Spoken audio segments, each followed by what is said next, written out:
आज म भोल्युमेट्रिक एनालाइसिसको पार्ट 7 को भिडियो बनाइरहेको छु। यसमा एउटा क्वेशन म लिएको छु जुन एनएबी मा सोधेको छैन तर सोध्न सक्छ। यहाँ क्वेशन छ 1.97 gram of mixture of dolomite. Weight हामीसँग दिएको छ 1.97 ग्राम अफ मिक्सचर अफ यो dolomite was dissolved in 400 ml of 0.15 NaCl। हामीसँग 400 ml र 0.15 N भएको एसिड छ। Solution after the reaction was completed, the resulting solution was diluted to 300 ml. त्यसपछि resulting सल्युसनलाई हामी 300 ml मा डाइल्युट गर्यो र त्यसपछि के भनिरहेछ भने 15 ml of this solution required 18 ml of 0.05 NaOH। यो भन्नको लागि पहिला म केही तपाईलाई भन्न गइरहेछु। सबैभन्दा पहिला डोलोमाइट भनेको के हो? डोलोमाइट एउटा डबल साल्ट हो जुन CaCO3 calcium carbonate plus MgCO3 यो दुवैको मिक्सचर हो। CaCO3 र प्लस MgCO3। अब यसमा हामी एसिड र बेस कुन कुन छ त्यो छुट्याउनु पर्ने हुन्छ। सपोज यहाँ CaCO3 र MgCO3 एसिड छ कि बेस भन्नको लागि यदि हामी CaCO3 मा लाई पानीमा डिजल्भ गर्यो भने CaOH को होल ट्वाइस क्याल्सियम हाइड्रोक्साइड आउँछ। त्यसैगरी म्याग्नेसियम कार्बोनेटलाई पानीमा डिजल्भ गर्यो भने म्याग्नेसियम हाइड्रोक्साइड आउँछ। यसको मिनिङ क्याल्सियम कार्बोनेट र म्याग्नेसियम कार्बोनेट दुवै के हो? बेस भयो। त्यसैगरी हामीसँग अर्को एसिड दिएको छ 400 ml अफ 0.15 NaCl र अर्को बेस छ NH। यो भन्दा सबैभन्दा पहिला म तलबाट सुरु गरिरहेको छु। यहाँ 18 ml of 0.05 NaOH 15 ml of diluted एसिडले रियाक्ट गरिरहेछ। यो कम्प्लिट डाइल्युसन भयो। 15 ml अफ डाइल्युटेड एसिडले 18 ml अफ 0.05 NaOH। अब हामीलाई 15 ml यतिले गर्छ भने हामीसँग कति दिएको छ? डाइल्युटेड एसिड छ 300 ml। It means 300 ml of diluted acid लाई 18 ml अफ 0.05 N। यहाँ हामी 18 लाई 15 ले डिभाइड गर्यो, त्यसपछि 300 ले मल्टिप्लाई गरेछ। अब यसरी हामीसँग आयो 360 ml अफ 0.05 N। यसरी हामी बुझ्न सक्छौं 18 ml अफ 0.05 लाई 360 ml अफ 0.05 N यो चाहिएको थियो कि यो बेस हो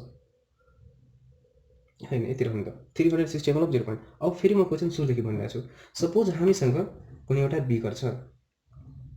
बिकर पहिला 400 ml प्लस यसमा 400 ml plus HCl means 400 ml र यसको 0.15 NaCl भएको एसिड दिएको छ।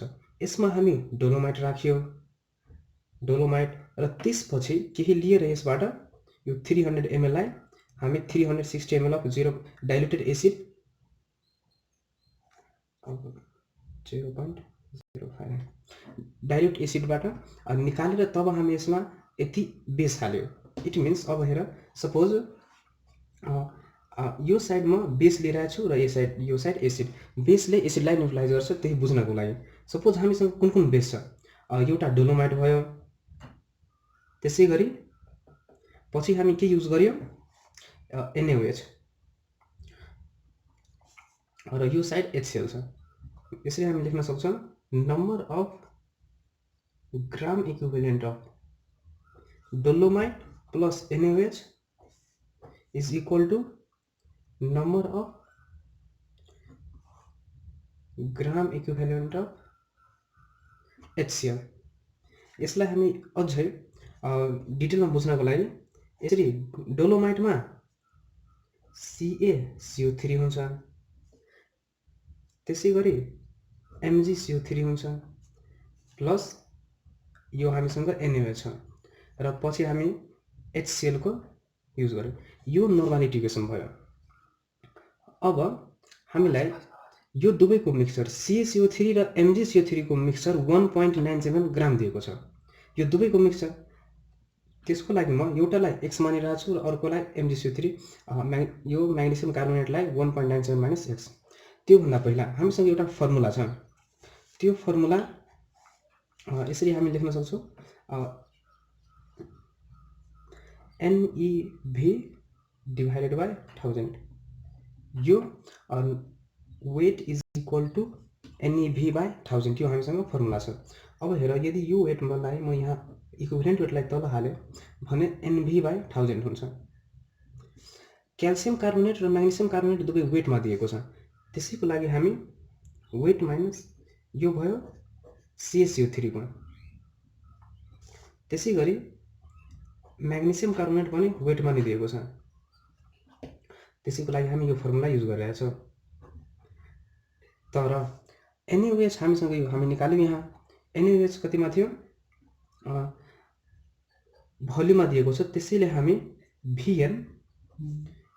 NV अथवा VN बाई 1000 लेखिरहेका छौँ इक्वल टू यो पनि हामीलाई भोल्युममा दिएको छ, त्यसैले हामी VN बाई 1000 लेखिरहेका छौँ। अब यसरी यो क्वेसन बाटोमा फेरि भनेको थिए CaCO3 र फेरि भनिरहेको छ CaCO3 र MgCO3 को मिक्सचर 1.97 ग्राम आयो। यसको मिनिङ एउटालाई x र अर्कोलाई म 1.97 माइनस x मान्न सक्छु। यहाँ म CaCO3 को वेटलाई x बाई इक्विभ्यालेन्ट वेट, त्यसै गरी यसको वेटलाई 1.97 minus x by equivalent weight, यो MgCO3 को भयो, प्लस यसको Vn बाई 1000 यो NaOH को, र यो साइडमा Vn बाई 1000 यो HCl को छ।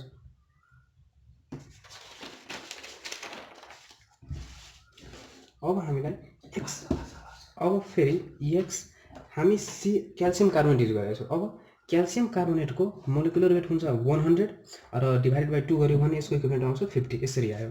त्यसै गरी म्याग्नेसियम कार्बोनेटको 1.97 माइनस x, यसको इक्विभ्यालेन्ट हुन्छ 84 र हामी 2 ले डिभाइड गर्यो भने 42 आउँछ। प्लस अब हेर यहाँ Vn बाई 1000 हामी NaOH को युज गरेको थियौँ।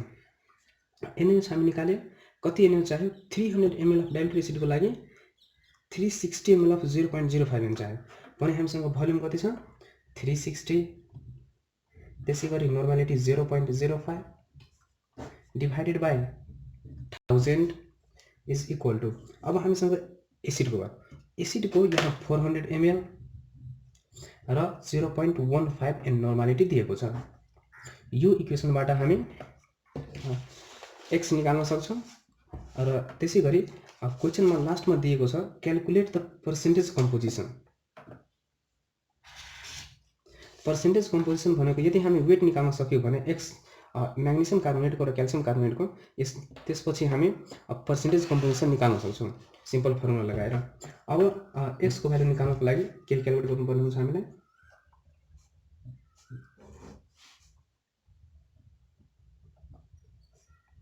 जस्तै यहाँ 42x है, म यहाँ एलसीएम लिए 1.97 माइनस x,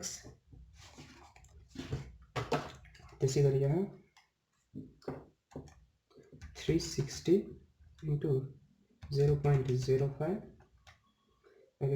डिवाइडेड बाई 1000, यसको भ्यालु 0.018 आयो।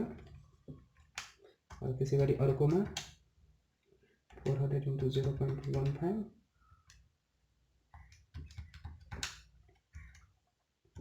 डिवाइड गर्यो भने 0.06 आउँछ।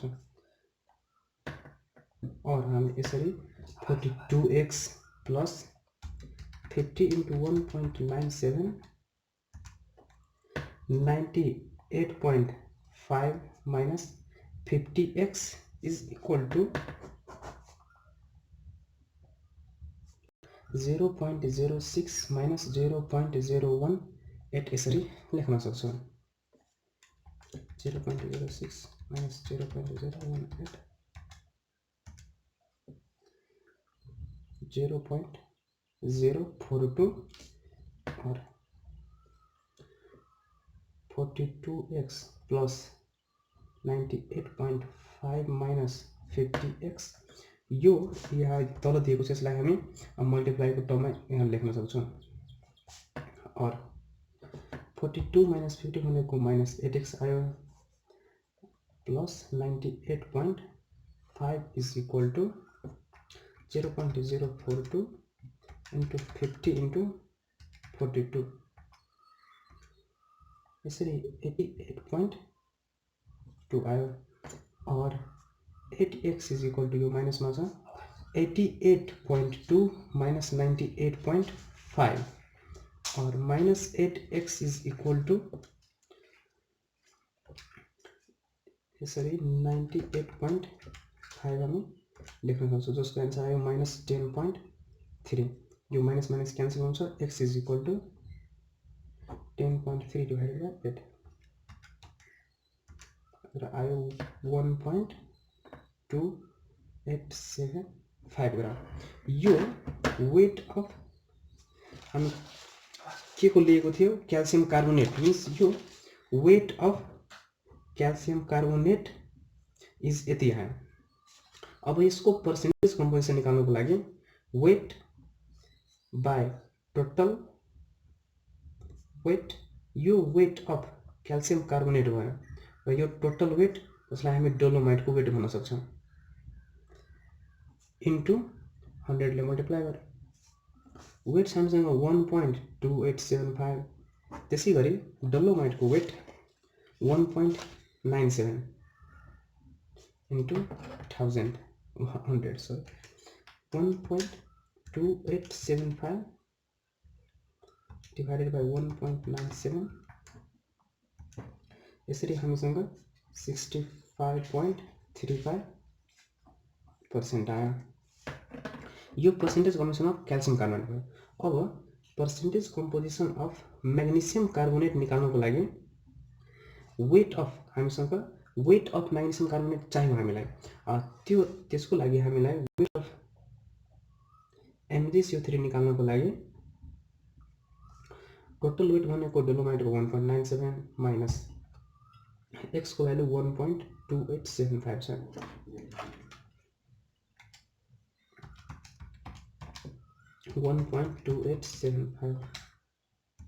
जसको भ्यालु 0.6825 आयो र यसरी हामी 0.6825 पहिलाको फर्मुला नै weight of magnesium carbonate by total weight into 100 1.97 into 100 यसरी लेख्न सक्छौं डिवाइडेड बाइ 1.97 र यो 34.64% आयो यसरी हामी percentage composition of calcium carbonate र म्याग्नेशियम कार्बोनेटको निकाल्न सक्छौं यो क्वेशनलाई म फेरि भनिरहेको छु हामीसँग यहाँ बेस र एसिडलाई न्युट्रलाइज गर्नुपर्ने हुन्छ बेसको रूपमा डोलोमाइट दिएको छ डोलोमाइटसँग क्याल्सियम कार्बोनेट र म्याग्नेशियम कार्बोनेट छ र अर्को फेरि NOH केही हालेको छ त्यो रिमेनिङ रिएक्टेन्टमा न्युट्रलाइज गर्नको लागि र एसिडको रूपमा हामीलाई HCl दिएको छ यहाँ हामी न्युट्रलाइज गर्नको बेलामा CaCO3 MgCO3 र NOH बेसको साइडमा हाल्ने र अर्को HCl मा यसरी हामी कम्प्लिट न्युट्रलाइजेसन गर्न सक्छौं र यसरी क्याल्सियम कार्बोनेटको वेट र म्याग्नेशियम कार्बोनेटको वेट आउँछ त्यसपछि हामी यो simple formula weight of calcium carbonate by total weight of dolomite into 100% लगाएर यसरी हामी पर्सेन्टेज कम्पोजिसन अफ दुवै क्याल्सियम कार्बोनेट र म्याग्नेशियम कार्बोनेट निकाल्न सक्छौं मेन कुरा हामीलाई बुझ्नुपर्ने डोलोमाइटको यो मोलिकुलर फर्मुला के छ CaCO3 + MgCO3 र एउटा सिम्पल यो एउटा इक्वेसन कसरी हामी बेस र एसिडलाई न्युट्रलाइज गराउँछौं एउटा सिम्पल फर्मुला हो जसरी जुन ठाउँमा हामीलाई वेट दिएको छ त्यहाँ हामी वेट बाइ इक्विभ्यालेन्ट वेट हाल्छौं जुन ठाउँमा हामीलाई भोल्युम दिएको छ त्यहाँ हामी VN/1000 हाल्छौं यसरी हामी बनाउन सक्छौं त्यसरी यो भिडियो कम्प्लिट भयो